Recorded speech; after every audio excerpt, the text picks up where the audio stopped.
தமிழ்நாட்டில் 6 நாட்களுக்கு இடி மின்னலுடன் கூடிய மழைக்கு வாய்ப்புள்ளதாக வானிலை ஆய்வு மையம் கணித்துள்ள நிலையில் நேற்று சென்னை உள்ளிட்ட பல்வேறு மாவட்டங்களில் பரவலாக கனமழை பெய்தது. சென்னையில் எழும்பூர், சேத்துப்பட்டு, புரசைவாக்கம், நுங்கம்பாக்கம், கிண்டி, ராயப்பேட்டை, சேப்பாக்கம் உள்ளிட்ட பகுதிகளில் மிதமான மழை பெய்ததால் இதமான சூழல் நிலவியது.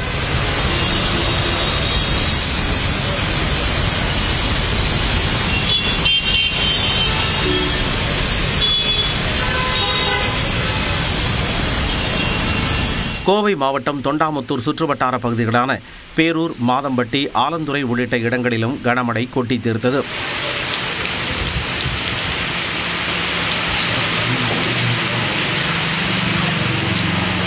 தேனி மாவட்டத்தில் மேற்கு தொடர்ச்சி மலையை ஒட்டிய சுருடி அருவி பகுதிகளிலும் கனமழை பெய்தது.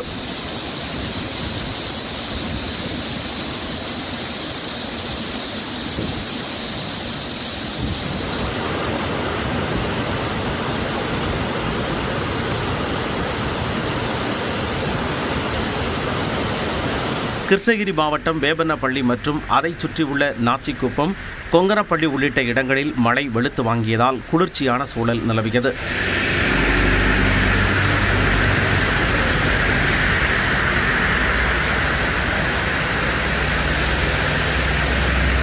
வேலூர் நகர்ப்பகுதிகள் மற்றும் பாகாயம், லத்தேரி, திருவலம் உள்ளிட்ட பகுதிகளிலும் மிதமான மழை பெய்தது.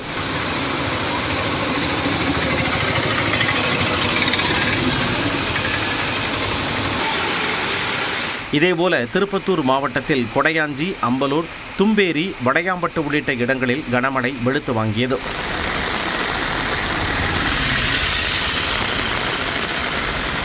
இதனிடையே இன்று கோவை மற்றும் நீலகிரி மாவட்ட மலைப்பகுதிகளில் மிக கனமழை பெய்ய வாய்ப்புள்ளதாக வானிலை ஆய்வு மையம் தெரிவித்துள்ளது. தேனி, தென்காசி, கன்னியாகுமரி மாவட்டங்களிலும் நெல்லை மாவட்ட மலைப்பகுதிகளிலும் இன்று கனமழை பெய்யக்கூடும் என கணித்துள்ளது.